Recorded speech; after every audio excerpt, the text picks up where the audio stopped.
کائنات کی اس بے پناہ وسعت میں ہماری زمین ایک ذرے سے بھی کم ہے، مگر اس پر چھپے ہیں ایسے راز جو انسان کی عقل سے بالا تر ہیں۔ ایک ایسی قوم جن کا تذکرہ تاریخ کی عظیم کتابوں میں بھی موجود ہے۔ کون ہے یہ؟ کہاں ہے؟ کب ظاہر ہوئی؟ آج کی خصوصی دستاویزی فلم میں ہم انہی سوالوں کے جواب دیں گے۔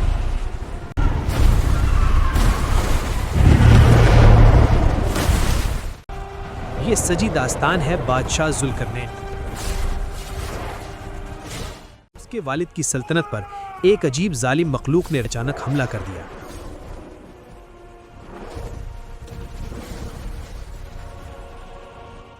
وہ ابھی چھوٹا بچہ تھا۔ اس کے والد نے اپنا روحانی علم اسے منتقل کر دیا اور اسے وہاں سے بھگا دیا تاکہ اس کی جان بچ سکے۔ ذوالقرنین کی جان بچ گئی۔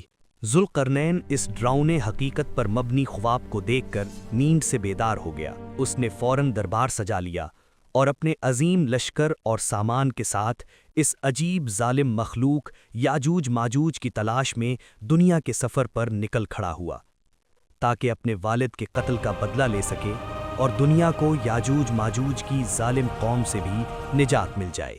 ذوالقرنین نے اپنی لشکر کشی کا آغاز مغربی علاقوں سے کیا۔ اس کے راستے میں کافی سارے ظالم قبائل آئے۔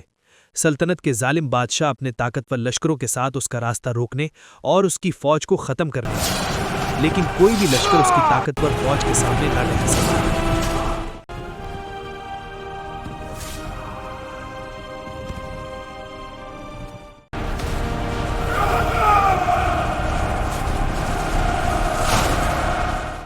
مغربی علاقوں کی تمام سلطنتیں فتح کرتے ہوئے وہ اور اس کی فوج سیلاب کی طرح آگے بڑھتے چلے گئے۔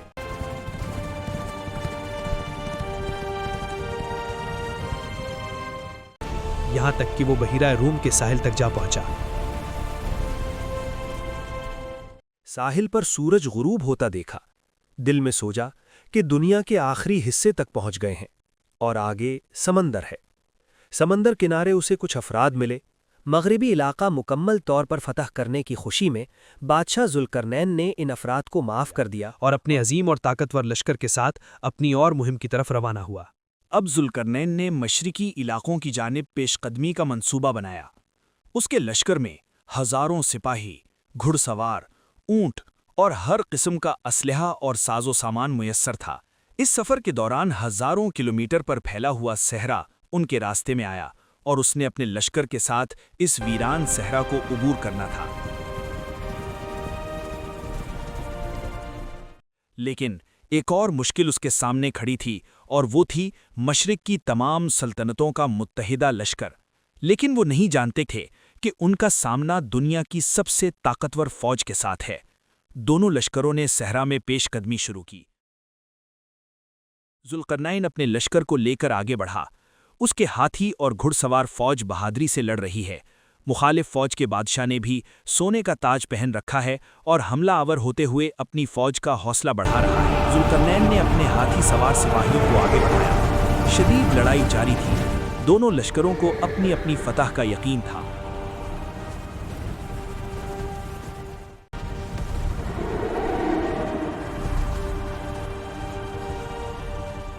دشمن کا لشکر ذوالقرنین کے لشکر کا مقابلہ نہ کر سکا اور میدان جنگ سے فرار ہو گیا۔ ذوالقرنین نے تلوار لہرا کر اپنی فتح کا اعلان کیا۔ اس کے بعد ذوالقرنین سپاہیوں کے خیموں کی طرف گیا۔ وہیں پر ذوالقرنین کو ایک اور قوم ملی۔ وہ قوم بہت غریب تھی اور خیموں میں رہتی تھی۔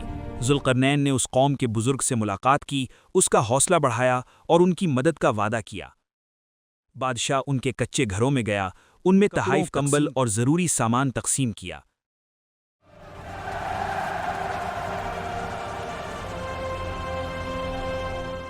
ذوالقرنین اب ایک پہاڑی پر کھڑا تھا۔ مشرق کی جانب سورج طلوع ہو رہا تھا۔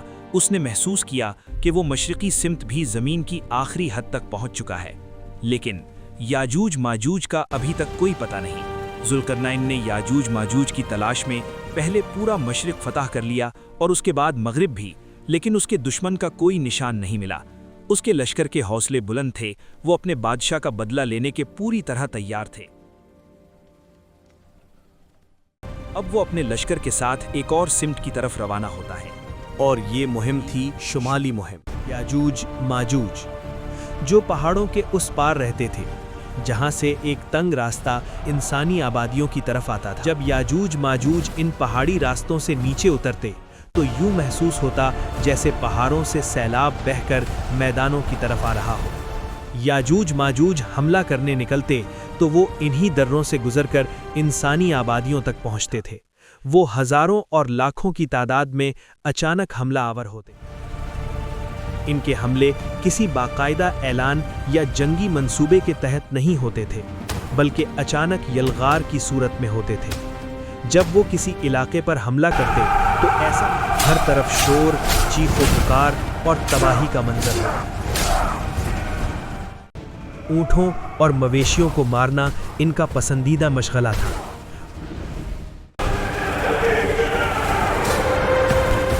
وہ اس قدر کثرت سے آتے کہ مقامی لوگ ان کا مقابلہ کرنے کی ہمت ہی نہیں کر پاتے۔ یاجوج ماجوج نہایت ظالم اور خونخوار تھے۔ جو بھی ان کے سامنے آتا مارا جاتا یا تباہ ہو جاتا۔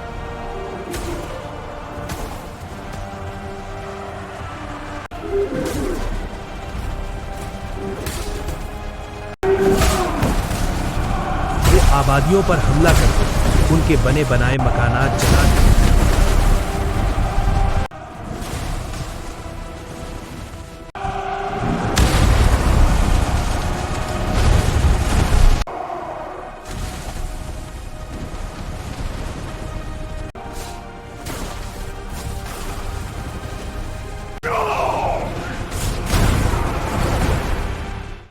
ان کی کھڑی فصلوں کو تباہ کر دیتے، ان کے گندم کے کھیت اجاڑ دیتے تاکہ لوگ بھوکے مر جائیں۔ وہ سمجھتے تھے کہ یہ ظلم کرنا ان کا حق ہے، لیکن یہی وہ وقت تھا جب ذوالقرنین اپنے لشکر کے ساتھ رات کے وقت اس علاقے میں پہنچا۔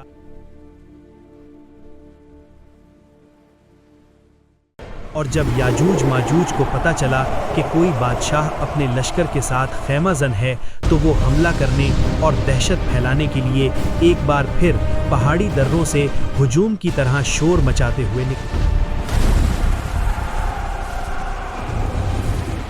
انہوں نے رات کے اندھیرے میں ذوالقرنین کے لشکر پر حملہ کر دیا اور ان کے گھوڑوں اور سپاہیوں کو مارنا شروع کر دیا۔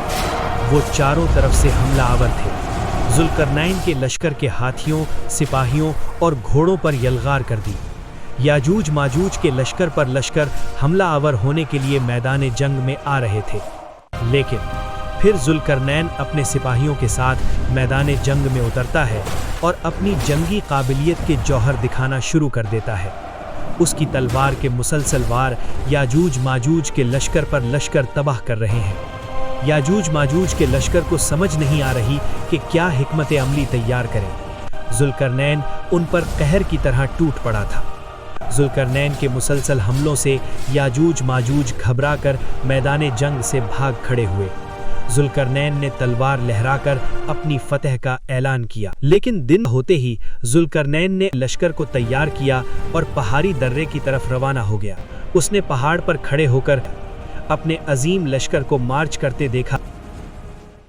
دوسری طرف یاجوج ماجوج بھی جنگ کے لیے تیار تھے۔ ان کے لشکر اپنے طریقے کے مطابق پہاڑی درے سے نکلے۔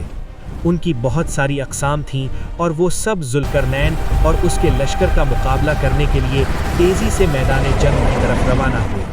وہ ہزاروں کی تعداد میں تھے اور میدان ان سے بھر گیا تھا۔ یاجوج ماجوج کا لشکر حملے کے لیے تیار ہوا، لیکن ذوالقرنین اپنے لشکر کے ساتھ پوری طرح تیار تھا۔ اس نے اپنے گھوڑے کی رفتار بڑھائی اور یاجوج ماجوج کے لشکر پر حملہ کر دیا۔ یاجوج ماجوج کے لشکر کے سردار ذوالقرنین کی تلوار سے کٹ کٹ کر زمین پر گر رہے تھے۔ اس کے سپاہی بھی پوری طرح اس کا ساتھ دے رہے تھے۔ انہوں نے بھی یاجوج ماجوج کے لشکر کے اہم سرداروں کو مار گرایا۔